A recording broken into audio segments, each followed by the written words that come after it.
Welcome everybody to Cardboard Commander. I'm Jerry and I'll be your host for today. We are heading into turn 2 on Vive la Emperor, the wonderful game designed by Herman Luttman. The first turn and setup is on my YouTube channel, so go check out cardboardcommander.com or at Cardboard Commander on YouTube, and that'll lead you there. So we're going to go ahead and get started. It's turn 2. We're going to shake up some of the chits. We're going to put the cup over here, and we're going to start off with a bang, hopefully. So the first chit we draw is a French activation, Duro. So that is the IG, and they are right over here. They're kind of the pink background. So as you guys know, I move the counters when I activate them. I move them to one side so I know I activate them. So this time I'll move them back. So what we're going to do is, again, we get to decide what we're going to do here. So we're going to move because we want to get into the battle and get things started here. So artillery and infantry can move too. So we're going to start off with the infantry and artillery here, and they're going to go 1, 2. I'm going to turn them this direction so we know that they're ready to go. The infantry down here, the reason these are stacked is they have an asterisk, and so you can stack them with any size unit. They're going to go 1, 2 and go right there. This group down here, this is a heavy cavalry, so they can go 3 hexes. So they're actually going to go 1, 2, 3.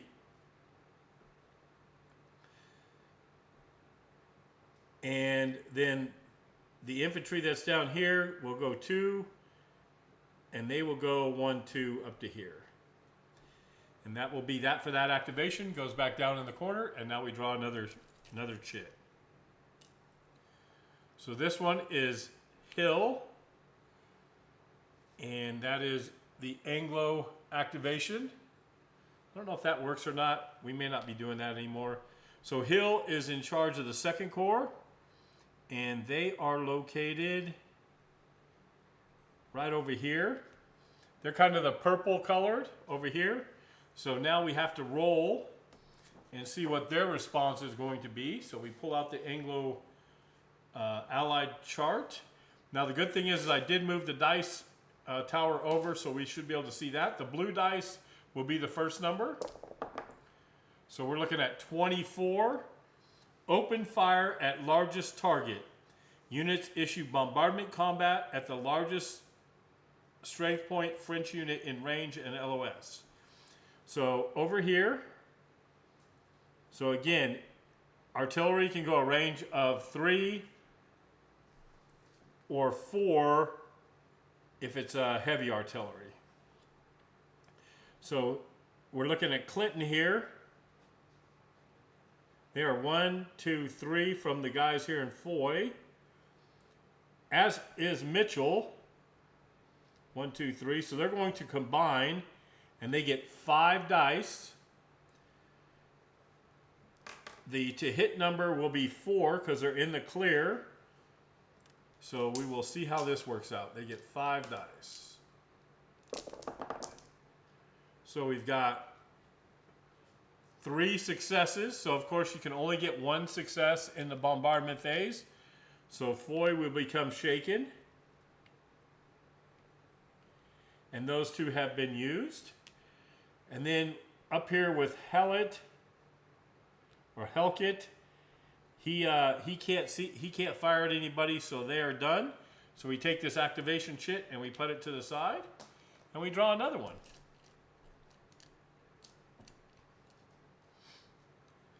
So we get a French activation, Laboy with the 6th, Labai with the 6th Corps. So they are right here. They're the light blue. So we have a little decision to do here. Do we want to get closer, which I feel we need to do. But first of all, so there's the infantry and artillery down here. So we're going to move the infantry up 1 to there. We're going to bombard the city. We have 4 dice. Now they are in a walled city. So for bombardment, detachments are 6, other units are 5. So we need some 6s there. They got, this artillery gets 4 dice. So we'll see how that comes out. So 2 5s, which isn't enough. So nothing happens there. So they've been used. The light cavalry here is going to run down the hill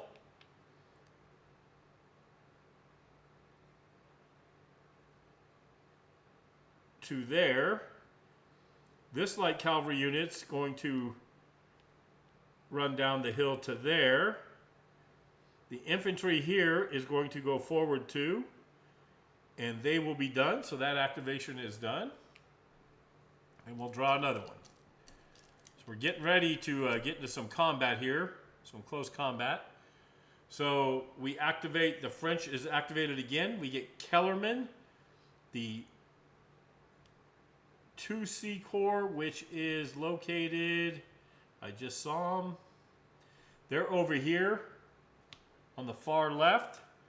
They're the white, and they're heavy cavalry. So again, they can go up to 3 hexes. So they're going to go 1, 2, 3. And the other one, Duhubal, is going to go 1, 2, 3 as well. And they're done activated, so they're going to go up there. So our goal is to come up here and try to get some more of these victory points up here. It's not like we're telling any secrets. They have a bot that they're going to go by. So we draw another one, another French activation. We're looking at Rial. If somebody could tell me how to say that, that'd be great. It's the 2nd Corps over here. So they're all the blue over here. And there is going to be some combat here.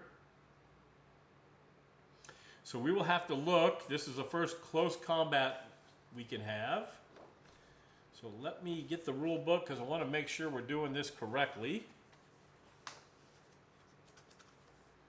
So I'm just going to go right to the close combat rules.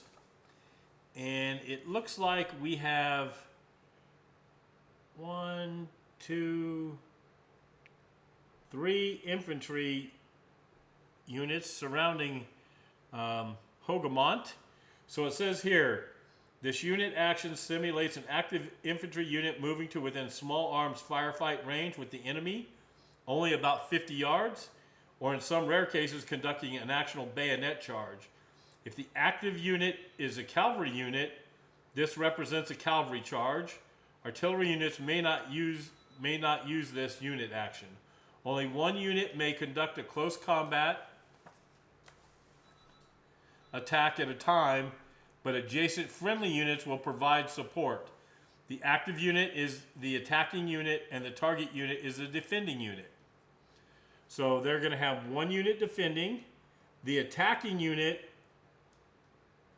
is actually going to be... The attacking unit will be... We're going to take a chance with Jerome. Even though they are down 1 for the ELR, they'll have a 50-50 chance. But we'll see how that works here. So if the defender has 2 units in it, they can only attack 1. They don't, so we're only attacking the 1. An infantry unit must begin its activation adjacent to the enemy unit he wishes to close combat. So they are all adjacent. Cavalry withdrawal. If a French cavalry unit has a close combat attack declared against it, okay, so we're going to leave that out. That's not applying. Anglo-Allied and Prussian cavalry units attacked by French infantry will take an Elan test. We're not talking about that yet either. So close to contact test. An attacking unit must first pass an Elan test. If the test is failed, an infantry unit may not close combat or move, but may issue bombardment combat at the intended target of the charge as desultory fire. If the attacking unit is cavalry, it does not. So if the test is passed, the unit moves into the hex with the target unit and we go from there. So Jerome is a 4, but they're shaken, so they're a 3. So we will see how this works. So 1, so they actually pass, and so now they would move into that hex. So I'm just going to put them side by side here, just so we know they're in that hex. So both units roll dice against one another in the combat. You can roll separately or simultaneously using different colored dice. The attacking unit rolls a number of dice equal to its SP factor. So I've got 7. The defending unit rolls a number of dice equal to the SP and artillery factor. So they have 2 and 0, so they're going to roll 2. Dice adjustments. So increase the number of dice rolled for each unit if the following apply. Confident, attacker +1 die if unit passes close combat by at least 2 points. So it needed a 3, it got a 1, so it gets a confident, so it gets +1. So we're going to add that right there just so we know about that. Enfilade fire. So attacker +1 die for each other friendly unit adjacent to the defending hex up to a maximum of 2 units. So now we go to, this goes to 3 now that we get to add. Downhill fire counter, defender +1 die if the defender is on a ridge hex. They're not. So now we go down here to the target number. The target number for each unit is the enemy unit's ELN rating. ELN rating, the defender's target number can be adjusted as below. So their hit number is a 6. Now remember, it's never going to go up above a 6. But we could see it does. So cover, defender gets +1. Woods or if, defender +1 if defender's in woods or building hex or non-detachment unit in a walled building. Heavy cover, defender +2 if defender is detachment unit in a walled building hex. And river, so the target number can never be higher than 6 regardless of accumulated modifiers. So it is a 6. So close combat resolution, the player rolls all the dice for each side simultaneously and compares each die result to the target number. So again, we're attacking a target number of 6. They're attacking a target number of 4. So it says each unit applies a number of step losses equal to the number of successes up to the maximum of 3 step losses. So we're going to start off here. We're going to start with the French. So they get 7, 8, 9, 10 die. So we're going to roll 5 first. Well, we're going to try that again. They're going to roll 5 first. And we've got 1 success. Okay. Now we're going to roll the other 5. And we're going to do that with 4 and then 1. So 4 more. Another success and then 1 more. So 2 successes. So now the Anglos will fire back with 2 and they need 4. So they're going to roll with 2 die. And they get 2 successes. So that's very important, as you're going to see here in a minute. So we take the step losses, so they're going to take 2 step losses. So they're going to, so the Hogamont's going to go from shaken to disrupted. So shaken's 1, disrupted's 2, and we're going to put that on there. Jerome is already shaken, so they're going to go to disrupted, and then they're going to battle worn, which is not good.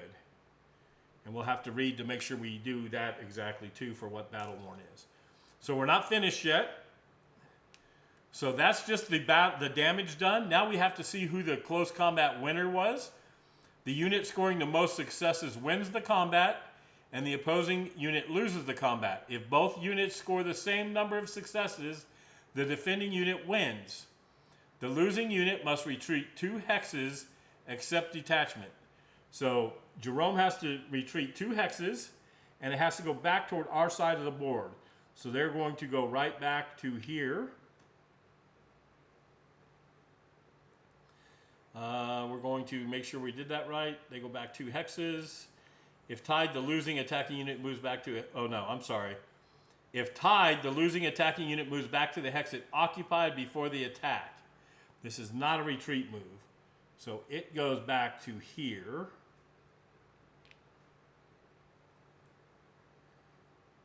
The winner must retreat normally if it becomes battle worn, which it didn't. Detachment unit losers.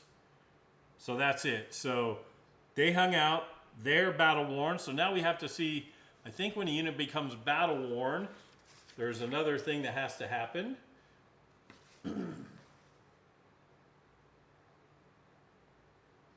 Let me check this out real quick.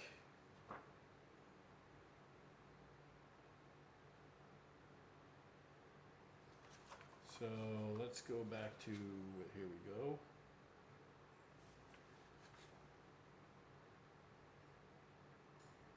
If a unit is flipped to its battle-worn side, it must take an immediate Elan test after applying all step losses. If failed, the unit immediately retreats 1 hex. So we're going to go back up here, just so we're doing this in order. Well, he's got to retreat 1 hex anyhow, right? Because he lost.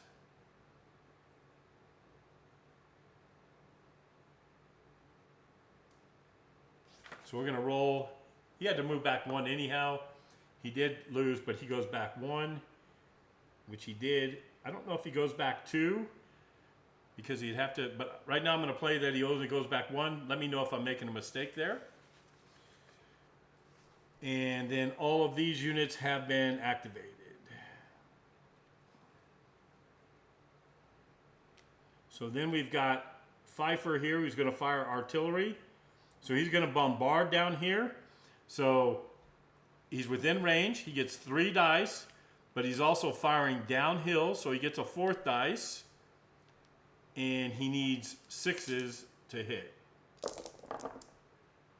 And 1 hit, 1 success, which is the most they can do anyhow.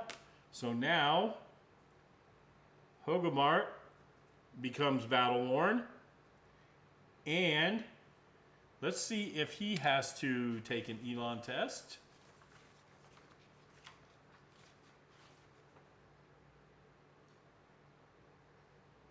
So if a unit is flipped in battle worn, it must immediately take an Elan. If failed, in close combat, and this retreat is normal effects.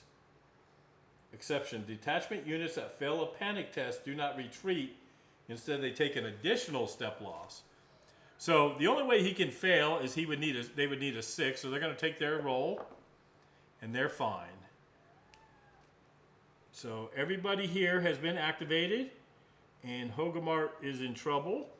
I think everybody should be done. Nope, we still got Pine left. Now, Pine can actually do a cavalry charge. So we may do that just so we can try that. So cavalry charge, close combat. Cavalry units attack in close combat only via a cavalry charge. This is resolved exactly like infantry close combat with some important exceptions. Cavalry units may not close combat attack enemy units located in woods, buildings, or walled building hexes. So that's the end of that. So they're not going to do that. They're going to bombard into there. So they get 1 die. And now because of the walled building, I think I goofed on that last time too.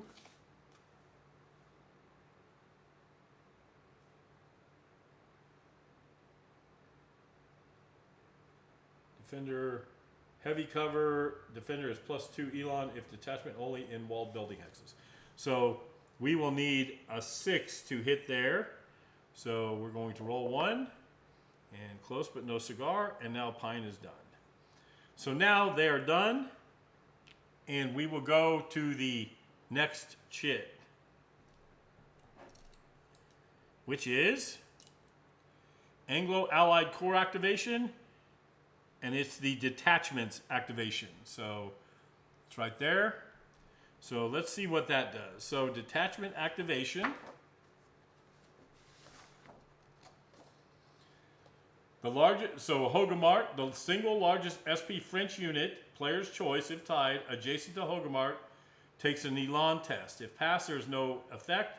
If failed, the unit takes 1 step loss. So we're going to attack Jerome again. They're going to attack Jerome again. So Jerome is a 3, so they need less than a 3, or 3 or less, and they get it. So they're fine there. So in La Haye Saint, same thing. The single largest French unit takes an Elan test. So we're going to make Simmer take the test. There are 4. They fail. So they take a loss. So they become shaken.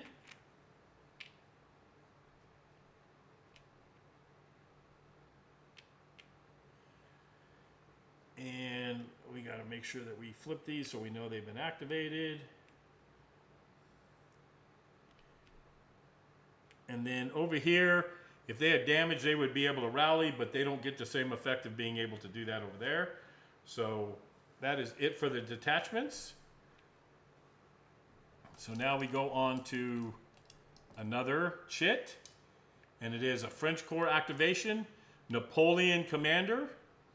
So again, we get to do one of the 5 things, or we can hold on to it. We're going to hold on to it for now, and we'll explain that when we decide to do that. I'm going to put that actually right over here so I know it's in play. Then we're going to draw another chit. Anglo-Allied activation. Wellington gets activated. So when Wellington gets activated, rally 1 Anglo-Allied unit, not a detachment unit, that has the most hits. So I don't think anybody does, so they're good.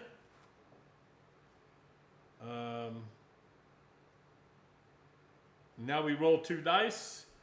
The gray dice will be the first number. So we're looking at a 13. Reverse slope deployment. Place a reverse slope reminder marker in the Allied. So reverse slope reminder. Put that here. I'm going to actually put this on here too, so we try to remember.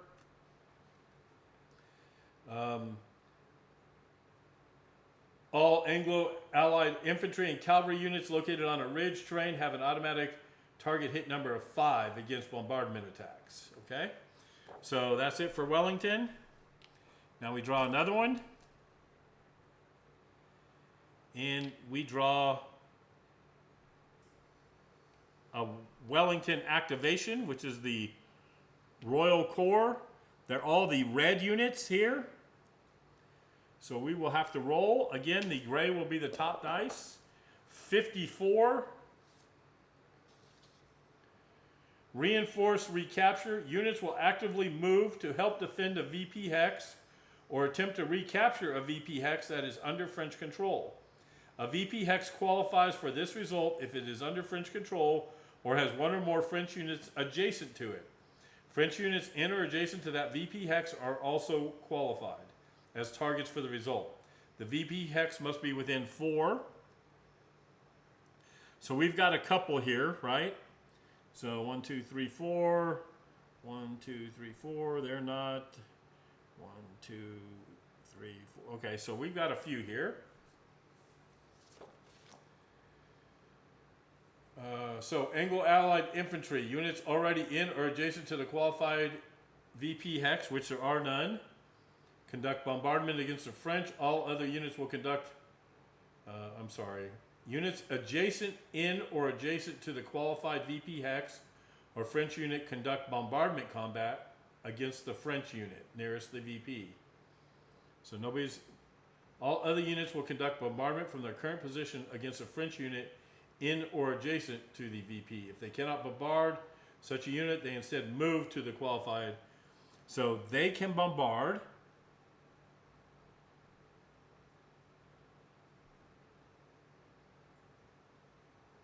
So now I don't know if they can see down there because it's going to go on top of a ledge and then it's got to go down. I'm going to say they can see here, and if not, tell me what you guys think. So they're going to bombard. They're in a clear hex, so they need 4s to hit, and they get 3 die. And they actually get no hits. So that's not good. This unit here, so he's going to have to move. So I think going up a ridge, I need to make sure, I think that's tough terrain, so they need to go, let's see how that works. Movement, difficult terrain, slow terrain, flat terrain, it takes 2 to move up there. So they're just going to go ahead and pop up here for 2. Because they can't get anywhere else because of the closer thing there. So they're activated. These they said they have to go to the, so they're going to go 2 to there. Now here, they can bombard either of these 2. So they're going to attack Domon, and they are looking at 3 die. They're in the open, so two partials in it, so they get a shaken marker put on them.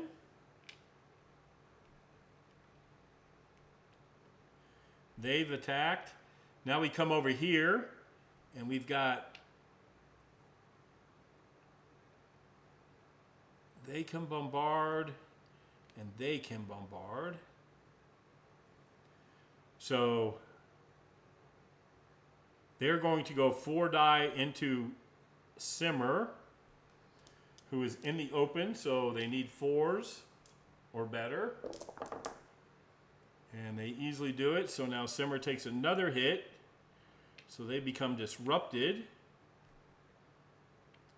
Then we've got Vinky, the last one here. They're going to attack here, so they've got 1 die. They're actually in the open, but they're also going down a ridge, so they get 2 die. They should have got 2 die too, but it didn't matter. So there's a, so then they were attacking here, so now they become disrupted. So not too bad of attacks there. So now everybody for the Royal Corps has been activated, and so Wellington goes away there.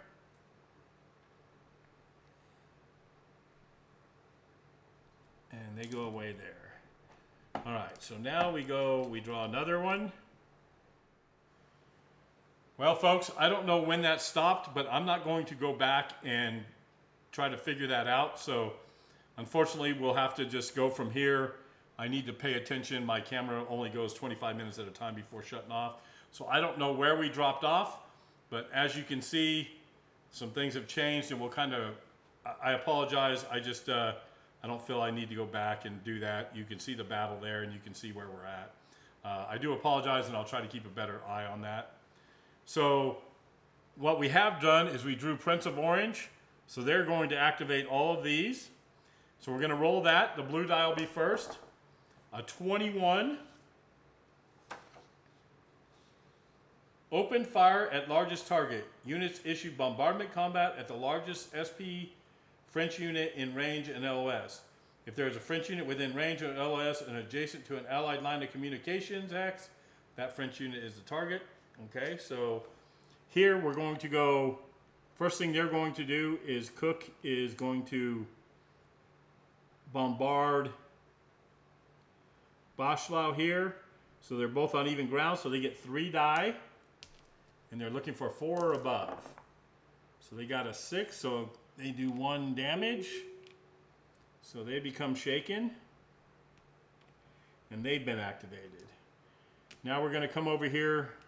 I'm not even going to try to name this guy. Kilsgrug, I'm not even sure. they cannot see anybody, so they're not going to do anything. And I don't think they can move. Nope. Allen back here, they're in the same boat, so they're not going to do anything. And we will be able to fire with byland. They are shooting down into here, so they get 1, 2 dice there, and they are in the clear. So we're going to roll. They do not do anything, and that is it for the Prince of Orange. So now we're going to draw another activation chit. Remember, I still have Napoleon to do. So we're going to draw. So it's a French activation, Milhaud, and we're looking at the gang, which is right over here. The 2 heavy cavalry units here. So we've got some choices now. So they're just going to go up into there for 1. They've got to stop because they go adjacent to that. And they're just going to go up 1.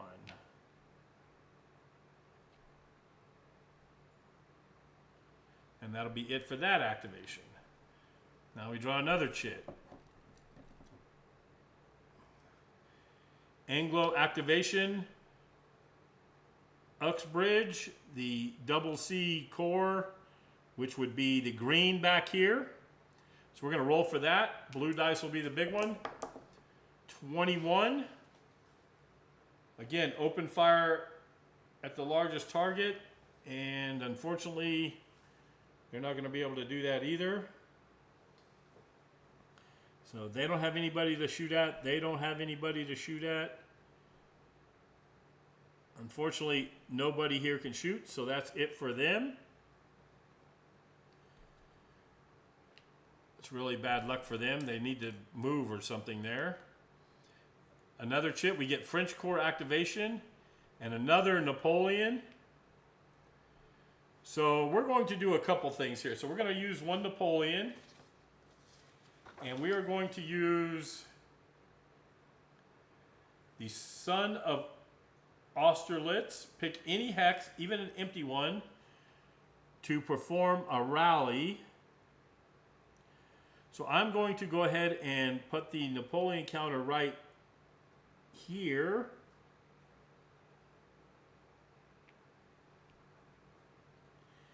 And pick any hex, even an empty one, and perform a special rally on up to 3 units who are not adjacent to an enemy. Oh, who are not adjacent to an enemy unit. That's not good.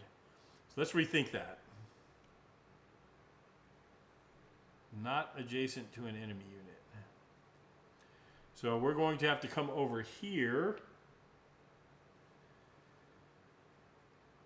and not adjacent, remove the marker from those units, whether shaken or disrupted. Ooh. Remove the marker from those units, whether shaken or disrupted. Wow. So, man, I would have loved to have been able to use that over here. But we take the shaken off. And that's it for that. And we take the activation and we put Napoleon. We still have 1 more Napoleon. And we draw another chit. And we are going to activate the Erlon, which is 1 right here. But first, we're going to use Napoleon again, and we're going to use the Vive l'Empereur. Increase any French unit's ER by 2 before an attack. And so I'll show you what we're going to do there. So that'll be we're going to attack into. We're going to do close combat again. Ooh, they cannot be. We will use these guys to be the lead unit. So what we'll do is go back to close combat. And let's make sure we're doing all of this right again. So close combat test. So this unit here, now they get a +2, so they're a 6. So unless they roll a 6, they're going to pass. They pass. And then they are going to go into the detachment's hex, which is there. So they passed the test. So now we're going to look at combat dice rolls. So we attack with the attack rolls of 4 because of the SP. Then we also get to attack with 1 more because of the enemy unit here. And the enemy unit here. So we can actually you can do it up to 2. So they're going to get 6 dice up there. So we're going to add 2 to that. And then they are going to get the number of 1 plus the attack factor. They're not downhill. So remember, the target number for each unit is the Elon rating. So now we're going to roll 6 die into the city. Let's make sure we get the defender. Defender gets +2 if a wall building, so they are going to be a 6 now. So they get 6 dice. So we're going to roll 3 at a time, and they need 6s to actually get a hit. None there. And then 3 more. Unfortunately, none there. So not a good attack by the French. Now, the Anglos will reply with a 1. And I think that's all they get. So they're going to roll 1. My Elon rating is actually a 4. And they do not do anything. So both groups do not get any kills. So now we go and see. I think this is going to be a tie. So the defender. So resolution. Each die roll greater than, nope, we don't have any successes. We don't lose any steps. The unit, if tied, the losing attacking unit moves back to the hex it occupied before the attack. So they're going to go back to here. And that is it for that. Then we're going to we have these 2 to activate, or these 3 to activate back here. So they close combated. These guys are going to do a slow move down to here. This infantry group's going to slow move right there, and this light cavalry is going to slow move right there. Because they're going off a ridge down. Maybe it's only, maybe they don't do, no, that's only, okay, so we will go 1, yeah, we'll go 1, 2 to there because we're going down the slope. So we're going to do that. So that'll be good there. We've used all the Napoleon, and now we're going to draw, it feels like the last chit, which is Blucher, the Prussians. So what we have to do there is roll to see if they get on the march. And let's see if that happens. So 1 or 2, they await orders. 3, anything 3 through a 6, they march. So we'll start off with Bülow. They stay. Pirsch, they march, so they come into the turn above. And then Zeithen, they march, so they come up. That is it for Belcher, and we are down to the 3rd turn, so that's the end of the turn. So we take, I hope I did the slopes right. I got to keep remembering to do that. If not, we'll have to continue going forward. Again, I apologize for dropping out a little bit there. Hopefully you all can catch up and kind of see what's going on. But that's the end of turn 2. We are heading to turn 3 next. And I hope you're enjoying what you're seeing. Thanks again for hanging out. Go subscribe to Cardboard Commander. And thanks again, everybody. Have a good day. Be safe. Happy wargaming.